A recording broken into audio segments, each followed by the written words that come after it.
Well, this week marked Hurricane Helene's one-year anniversary. The Category 4 monster storm ravaged the communities you're seeing there, and most are unfortunately still feeling the pain today. Our correspondent, Brandy Campbell, is joining us live from Swannanoa, one of the hardest hit areas. And Brandy, it was an emotional day out there yesterday, and that has only doubled heading into today, right? A lot of emotion out there, as we have seen earlier this morning. Nick, yesterday, just to be here, there were a lot of tears and people hugging each other, just really supporting one another, as that was the day a year ago yesterday when the storm impacted this area. So, of course, I'm sure the next day being today that those emotions haven't gone away. It's all very raw still for people here. But I want to show you where we are. This is where we spoke to a lot of folks here that came out for an event. This is the Whitson Avenue Bridge. This is also a location that we were at a year, well, in the weeks after, I should say, after Helene. Where we are doing our report at right now, you're looking at video, there was a gas station standing where I am right now. That is now gone. As you take a look behind me, you have the bridge that was damaged. They've now fixed that and it's reopened. The power lines were all tilted.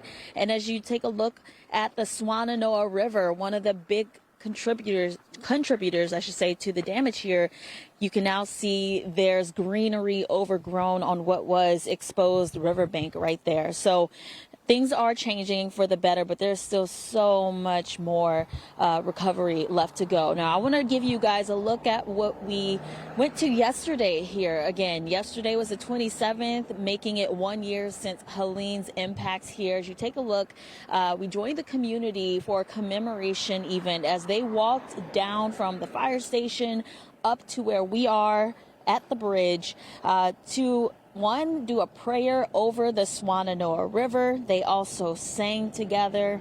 As I said, there were lots of tears and hugs between friends and strangers as they remembered the people they lost during Helene. It also ended beautifully with everyone tossing flowers into the river. I met a family from Swannanoa who lost 2 relatives during Helene due to landslides. They told me it was a peaceful moment for them seeing those flowers flow down the river. And it seems like sometimes it was just yesterday, and then sometimes it seems like it's longer than a year, and we're making progress, and recouping and recovering, but there's still, you see the things that are not here that used to be our entire lives, and it hurts. Even to drive through Swannanoa, it's like, it kind of looks like a bomb went off over here. So, it's just heartbreaking every time you ride down this road and see what you grew up with completely wiped away. All right, so it's just the tough reality of the changes and the scars that a storm can make on an area.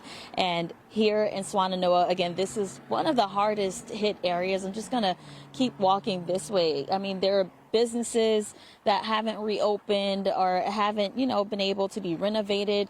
Over here, there was a larger building that is just completely gone. You can see where it says Carpet City. Obviously, that's not, completely restored. But on the other hand, there's neighborhoods not far from where we are where they are rebuilding newer, higher elevated homes or just fixing their homes after the flood. So there is a lot of improvement and businesses that are reopened, and they want people to come visit them and support their local economy. I spoke with the chair for the Board of Commissioners for Buncombe County, and she told me, unemployment is very low right now. Of course, when you see that businesses are gone, but they want people to come support them during this time. And there's still a lot to do. It's beautiful fall foliage that's going to start setting in the next couple of months too. So come on down, support these folks. And if you want to volunteer, that's still needed. Back to you. Yeah, Brandy, you touched on it. That fall foliage there in that part of the country is unmatched. So if you get a chance, drive out that way and certainly support some of the businesses, because they could sure use it. And it just goes to show that they've come a long way there, but some of that rubble that you were just standing in front of shows that they still have a long way to go. So that was Weather Correspondent Brandy Campbell for us in Swannanoa. Thank you for that report.